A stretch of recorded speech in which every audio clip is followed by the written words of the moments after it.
Salut les Blaugrana, ça va ou quoi les gars? C'est pas un poisson d'avril, je sais qu'on est le 1er avril, mais ce n'est pas une blague. C'est pas une blague, je tourne bel et bien une vidéo, un petit récap sur ce qui se passe en ce moment, mélangé à de l'actualité comme à notre habitude. Ça fait un moment, on va pas se mentir, les actualités, c'est à peu près toujours la même chose, toujours les mêmes histoires à quelques nouveautés près.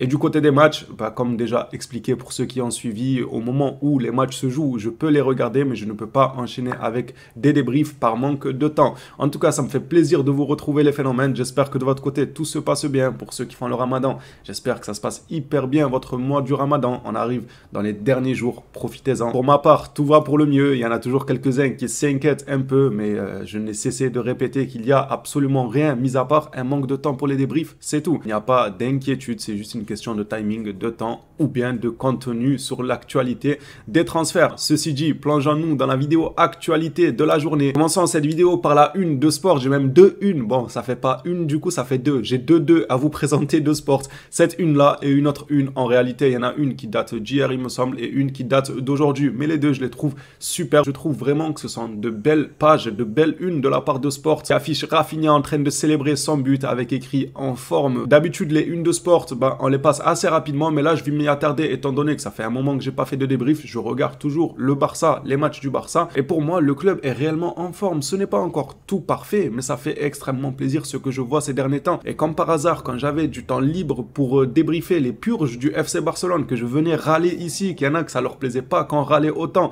eh bien, j'avais le temps de faire ces fameux débriefs. Et maintenant que ça se passe bien, que je vois des bonnes choses, que je vois une évolution, que je vois certains joueurs renaître de leur cendre, comme Lewandowski, ça me fait extrêmement plaisir de le voir retrouver une telle forme. Eh ben, je peux pas faire de débrief. J'ai trop le seum, en fait, j'ai pas le droit au bonheur, j'ai pas le droit d'être heureux. Moi, quand tout le monde est heureux et que tout se passe bien, je peux pas débriefer. Et quand ça se passe mal, quand il y a que des mauvaises choses à dire, eh bien, je pouvais débriefer. Et j'ai bien la haine. Mais bon, c'est pas grave, tant que tout va bien pour le club, moi, ça me rassure. Cette une-là est véridique. Le FC Barcelone est en forme. Le FC Barcelone retrouve des couleurs ces dernières semaines, ces derniers matchs. Vu le début de saison et ce que le club montre maintenant, moi, ça me rassure. Et j'ai même envie de dire, j'ai pas envie de parler beaucoup trop vite non plus, mais je suis pas non plus stressé à l'idée d'affronter le Paris Saint-Germain, voire pas du tout. Je me dis qu'ils sont extrêmement prenables. Et ce que je vois là ces derniers temps, Rafinha qui recommence un peu à nous montrer un petit côté brésilien, un petit, hein, on va pas s'enflammer, il reste toujours pakistanais, juste un tout petit côté brésilien. Il y a Lewandowski qui renaît, Cancelo qui fait plaisir. Certes, d'un côté, il y a toujours les blessés. J'ai un communiqué qui devrait vous faire plaisir, qui annonce probablement le retour de pas mal de blessés, même s'ils ne seront pas en forme à 100% ces blessés-là.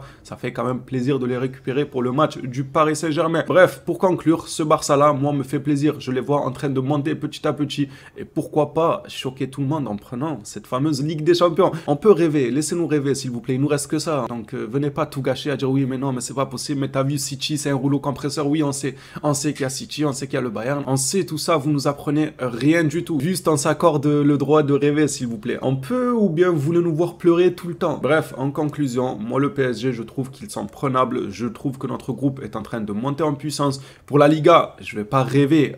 Ça me paraît très compliqué. Le Real a gagné encore face à Atletico Bilbao. Ça me paraît très compliqué d'aller chercher cette Liga-là. Mais pourquoi pas surprendre tout le monde en Ligue des Champions avec des jeunes aussi talentueux que Lamine Yamal et des gens qui ont de l'expérience comme Lewandowski qui sont en train de renaître et d'assumer entre guillemets ce qu'ils doivent apporter à l'équipe et qui commencent enfin à apporter ce que l'on attendait d'eux. Maintenant que ça c'est dit, passons à la deuxième une de sport. Ambition totale pour le club. Les joueurs sont ambitieux, ils sont dans un moment de confiance, ils sont en forme comme nous l'indiquait la une d'avant. Pour moi, ça ne peut que mieux aller pour ce groupe-là et j'espère que ça ira mieux. J'espère que je serai là pour débriefer ne serait-ce que les matchs de Ligue des Champions. Ça me ferait plaisir. Passons maintenant à une excellente information aussi et ça concerne un jeune. Non, c'est pas Lamine Yamal. Non, c'est pas Gavi. Non, c'est pas Pedri. Non, c'est pas Baldé. C'est pas Koubarsi et j'en passe parce que quand on parle de jeunes au Barça, on parle de quasiment toute l'équipe. Il y a tout le monde qui est jeune. Même Laporta là, il a retrouvé sa jeunesse. Il perd quelques kilos et tout.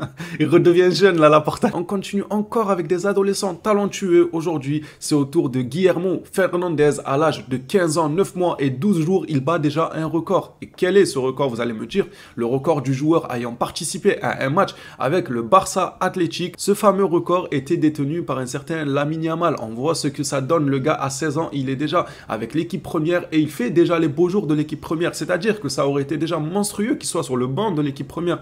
Mais le gars, il a mis à l'amende Rafinha. Le gars, il porte le Barça sur ses épaules. Le gars, il fait des fulgurances magnifiques avec l'équipe d'Espagne. Et tout ça à 16 ans. Mais en plus de ça, ça déjà qu'on mange très bien. Bon, là c'est le Ramadan, on peut pas manger, mais footballistiquement parlant, on mange très bien, nous, le FC Barcelone, en termes de talent potentiel des joueurs entre Koubarsi, Lamine Yamal, Pedri, Gavi. Bon, eux, ils sont déjà confirmés, hein, les Pedri, les Gavi, tout, mais ça reste des jeunes. On l'oublie souvent, mais ils sont jeunes encore. Bref, lisant ça ensemble, à l'âge de 15 ans, 9 mois et 12 jours, donc, Guillermo Fernandez devient le joueur le plus jeune à faire ses débuts pour le Barça Athletic. Il bat ainsi Lamine Yamal, qui avait débuté à l'âge de 15 ans, 9 mois et 23 jours. Je sais pas si on s'en rend compte, je sais pas ce que vous faisiez à l'âge de 15 ans. Moi, je veux même pas m'en rappeler.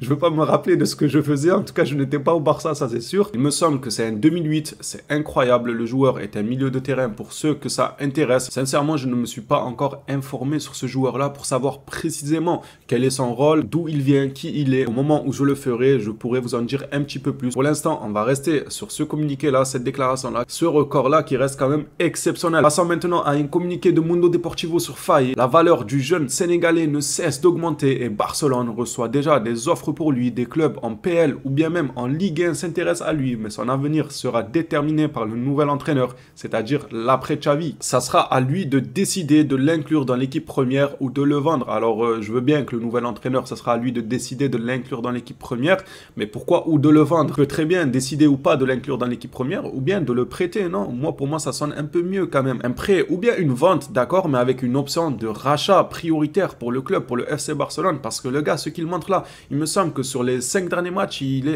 sur les 7 derniers matchs, il a 5 buts. Je sais pas, quelque chose comme ça. Il y a une stat monstrueuse pour un défenseur central. Sur ces derniers matchs-là, il a marqué tellement de buts. Il a marqué plus de buts que nos attaquants à certains moments. J'espère qu'on aura la chance de voir le joueur avec l'équipe première, voir ce qu'il vaut, parce qu'on a été choqué par Koubarsi. On peut être choqué par Faye. On mange très bien défensivement parlant. Nous qui avons traversé l'époque des Clément Lenglet. Oh là là, quand je vois les jeunes qu'on a, j'ai même pas envie de m'en rappeler, mais on a traversé une sacrée époque défensivement parlant. Là, ça fait plaisir de voir des Koubarsi porter la défense sur une jambe. C'est trop facile pour lui. À 17 ans, il porte déjà la défense du FC Barcelone. Faye qui pourrait pousser derrière lui aussi pour monter en équipe première. Sans oublier nos très chers Araujo, Koundé, etc. Et Blaugrana, pour terminer cette vidéo actualité, on va finir par une très bonne nouvelle. C'est une bonne nouvelle parce qu'ils sont de retour de blessure. Après, est-ce que c'est une bonne nouvelle pour le match face au PSG? Moi, je pense que oui, malgré qu'ils ne soient pas à 100%, s'ils peuvent avoir à peine quelques minutes de temps de jeu, ça pourrait quand même faire la différence. C'est des joueurs talentueux, c'est des joueurs sur quelques minutes, ils peuvent te changer un match. Tu fais rentrer De Jong ou Pedri pour 10-15 minutes, le match peut prendre une autre tournure. Martha Ramon nous dit que les prévisions de Barcelone sont que tous les joueurs, à l'exception de Gavi et Alejandro Balde, seront disponibles pour le premier match contre le PSG en quart de finale de la Ligue des Champions. Frenkie De Jong et Pedri devraient travailler avec l'équipe toute cette semaine. Ça fait extrêmement plaisir. Ça veut dire que tout le monde va revenir de blessure. On a pas mal de blessés, faut le dire, à part Gavi et Alejandro Balde qui, eux, malheureusement, leur blessure prendra plus de temps. Voilà, c'est une nouvelle pour moi. Ça fait quand même plaisir de savoir qu'ils seront là pour le PSG, ne serait-ce que pour gêner les plans du Paris Saint-Germain, parce que Luis Enrique n'aura certainement pas le même plan en tête, avec ou sans Pedri et Frenkie de Jong du côté du Barça. Donc rien que le fait de lui dire, ils seront là, donc méfie-toi, élabore des tactiques, en prenant en compte qu'on aura nos cadres, nos joueurs qui seront de retour de blessure, pour moi ça change quand même pas mal de choses au niveau de Luis Enrique et comment il comptait faire sa tactique tout simplement. Et Blaugrana, cette vidéo actualité est terminée. Merci à tous ceux qui l'auront suivi jusque là, merci à tous ceux qui continuent de soutenir la chaîne malgré que je ne suis pas autant régulier qu'avant. Je m'en excuse les phénomènes. En tout cas, c'est toujours un plaisir de partager les informations concernant le FC Barcelone avec vous. On s'attrape à la prochaine vidéo sur le FC Barcelone. Bon, ça sera pas en fin avril, j'espère. J'espère que ça sera pas pour fin avril la prochaine vidéo. D'ici là, comme d'habitude, prenez soin de vous les phénomènes.